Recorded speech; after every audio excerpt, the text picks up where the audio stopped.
SpringFest means more sun, more fun, and more free at Lowe's. Keep your yard in line with an additional free Ego 56-volt battery when you buy a select Ego mower, trimmer, or blower.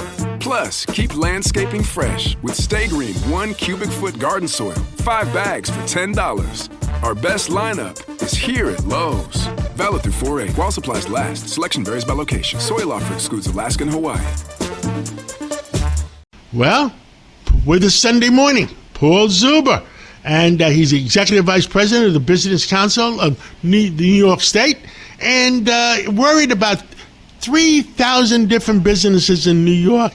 And Paul Zuber, are you feeling better or feeling worse? Where the heck are we? And you know, I love our city. I love our state. You know, I met with the mayor this week, and we had an interesting conversation. And you tell us.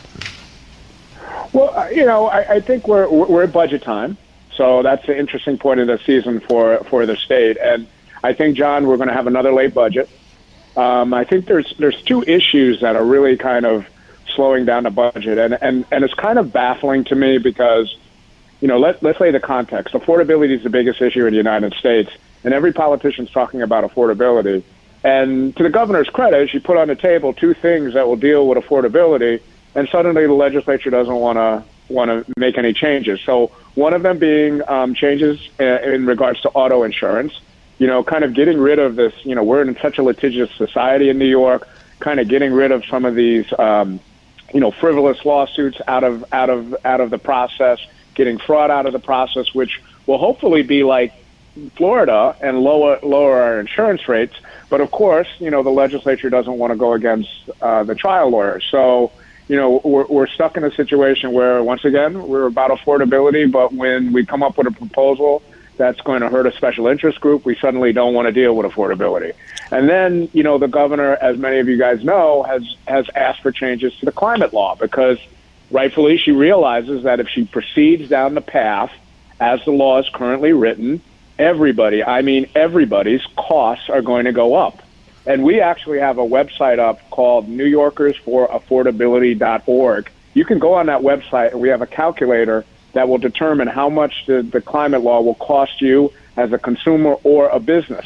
And it will be astronomical. And when she lays it on the table with the legislature, their argument back is we don't need any changes, which, we're sitting here where everybody is hurting across the country when it comes to affordability. And we have a situation where the governor and her agencies are telling everybody, you know, your gas prices are going to go up, your heating bills are going to go up if we continue to have this law the way it's currently written. And for some unknown reason, nobody wants to fix it. Paul Zuber, it's the most baffling thing. Paul Zuber, I think we talked about it last week. Governor Patakian has farm upstate where he usually gets a $700 bill or something like that, and he got $5,000. My home electric bill in New York City, usually my bill is $800, $900, and it was like $2,000 or $3,000. Yeah. And look, John, like I said, if you go to that website that I just told the audience about, NewYorkersForAffordability.org, you can go in the calculator and see how much more.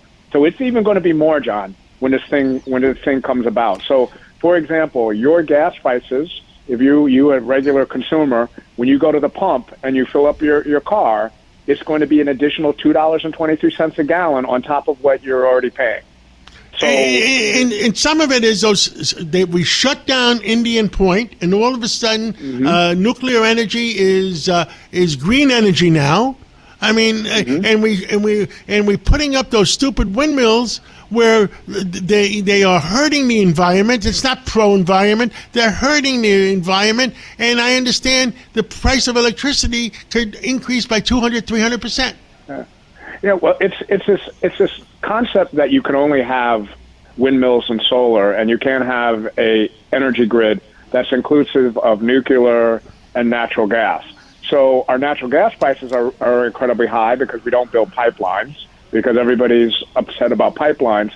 So the supply of natural gas in New York is not where it should be. And so those prices rise, but it should be an all of the above sort of energy grid, and it would make the energy grid stronger, and it would lower costs for consumers. But again, the way this law is written, and the way that we determine how you pay not get too complicated credits, it is so astronomical and is so beyond anything any other state is doing that people's costs are going to go through the roof. And I know the governor said she's going to hold firm on this in the budget, and I hope she does, because it is really going to hit people in the wallet if they don't make changes to this law. I agree with you. And, I met with Mayor Mondami on Wednesday, and I said to them, some of these climate laws are going to make it unfeasible to build in New York City where our real estate department is building, but we're limited to building only 99 apartments instead of the maximum we're allowed to. And the affordability factor doesn't make sense either.